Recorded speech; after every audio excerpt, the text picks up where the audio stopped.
اللہ کی ذکر کی کیفیت اہل ذکر کے پاس سے نصیب ہوتی ہے، اور یہ جب نصیب ہو جائے تو پھر نسیان زائل ہو جاتا ہے۔ اور جب اہل اللہ کی مجلس سے بندہ دور ہٹ جائے تو پھر کیا ہوتا ہے کہ پھر بندہ خدا سے غافل ہونا شروع ہو جاتا ہے، نمازیں چھوٹنے لگیں گی، سستی ہوگی، غیبت، برائیاں، اور کیا کچھ زندگی کے اندر پیدا ہو جائے گا۔ وہ کسی زمانے میں ایک گاؤں کے مولوی صاحب کے بارے میں یہ خبر پہنچی کہ انہوں نے اسلام کو چھوڑ دیا ہے اور عیسائیت قبول کر لی ہے۔ تو جو قریبی شہر کے علماء تھے انہیں بڑی تشویش ہوئی، تو علماء کا ایک گروہ ان کے پاس گیا اور جا کے کہا حضرت ماجرا کیا ہوا؟ انہوں نے کہا جی میں ایک دن نماز پڑھانے کے لیے صبح فجر کے وقت نکلا، ٹھنڈے پانی سے وضو کیا تھا،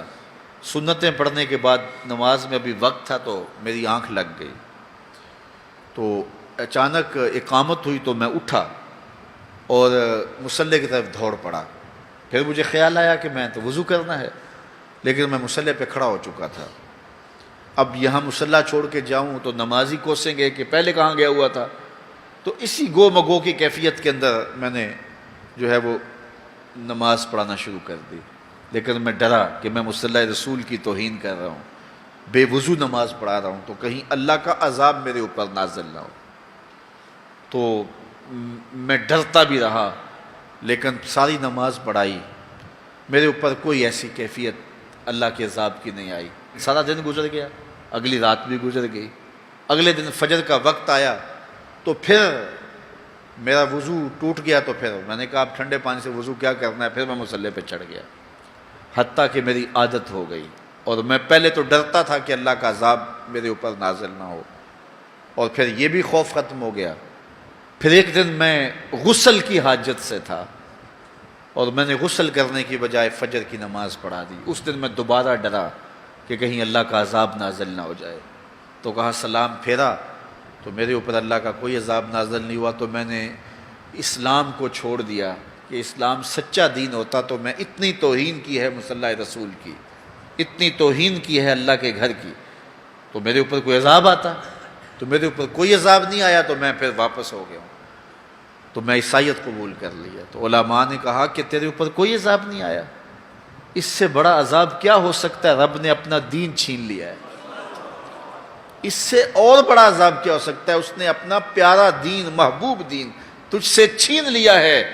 اب جا بھٹکتا پھر، دھکے کھاتا پھر، تیرے سے وہ جو نور تھا وہ تو ہم نے نکال لیا، اب ایک بت رہ گیا۔ یہ سزا کتنی بڑی سزا ہے، لیکن انسان مادی سزاؤں کو سزا سمجھتا ہے، وہ سمجھتا ہے کہ دولت چھین لی جائے گی، کاروبار بند کر دیا جائے گا، مجھے پریشانیاں آئیں گی، میرے اعضائے بدنیاں توڑ دیے جائیں گے، آنکھوں کی بینائی اچک لی جائے گی، میرا ایکسیڈنٹ ہو جائے گا، تو یہ سزا ہے، پتھر اتریں گے تو یہ سزا ہے۔ کہا یہ بھی سزا کی صورتیں تو ہیں،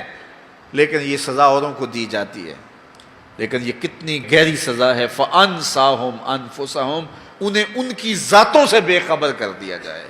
انہیں پتہ ہی نہ ہو کہ ہم دنیا پہ آئے کس لیے ہیں، مقصد حیات کیا ہے۔ ساری زندگی یوں گزار کے چلے گئے جس طرح ایک جانور گزار کے چلا جاتا ہے، کھایا پیا سویا آرام کیا چلے گئے، صرف اپنی خواہشات نفس کی تکمیل میں زندگی گزار دی۔ وہ تجھے اشرف بنایا ہے، تیرے سینے میں دھڑکتا دل رکھا ہے، تجھے اس نے اپنی امانتوں کا امین بنایا ہے،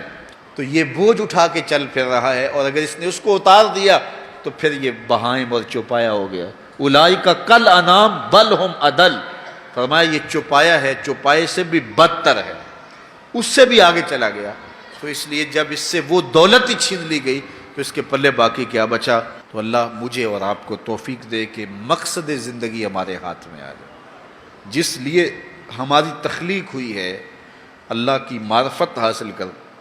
وہ دولت ہمارے ہاتھ آ جائے۔ اگر وہ دولت نہیں ہے تو ساری زندگی برباد گزر گئی۔ اس لیے خندق کھودتے صحابہ پر جب پیار آیا تو یہی کہا اللہم ان العیش عیش الآخرہ فاغفر للانصار والمہاجرہ، اے اللہ زندگی تو حقیقت میں آخرت کی زندگی ہے، میرے انصار کو بھی بخش دے، میرے مہاجروں کو بھی بخش دے۔ تو زندگی مانگی تو وہ آخرت کی زندگی مانگی۔ اللہ مجھے آپ کو اس مختصر زندگی کو یاد الہی میں گزارنے کی توفیق دے۔